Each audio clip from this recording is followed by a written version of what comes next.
रवी, काय सांगाल बाबांबद्दल? वडिलांचं जे नेचर होतं ते एकदम वेगळंच होतं की त्यांच्याकडे एवढी मोठी कॅपॅसिटी होती सगळ्या फॅमिलीचं प्रेशर ॲब्सॉर्ब करण्याची. ते कधीच रागावले नाही आमच्यावरती, घरात कोणावरती, माझ्यावरतीच नाही पण कोणावरती रागावले नाहीत. ऑलवेज सगळ्यांवरती प्रेम करत आले.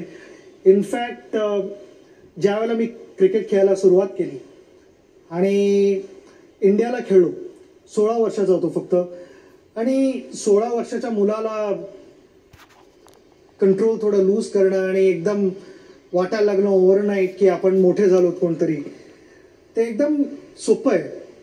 पण त्यावेळेला तुम्हाला कोणतरी असा गायडिंग फोर्स लागतो.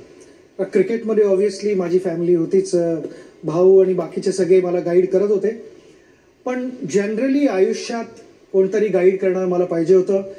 आणि एक हिरो, एक फिगर असतो की ज्याच्याकडे तुम्ही नेहमी बघत असता, तशा माणसाची गरज होती आणि ते माझे बाबा होते. मी म्हणेन, मला ऑलवेज त्याने सांगितलं की क्रिकेट हा तुझ्या आयुष्यातला एक चॅप्टर आहे. फक्त क्रिकेटच्या आधी आणि क्रिकेट नंतर पण आयुष्य आहे, भरपूर गोष्टी होतील, पण एक गोष्ट तुझ्याबरोबर जी परमनंटली राहणार आहे ते तुझं नेचर, तू कुठच्या प्रकारचा माणूस आहेस.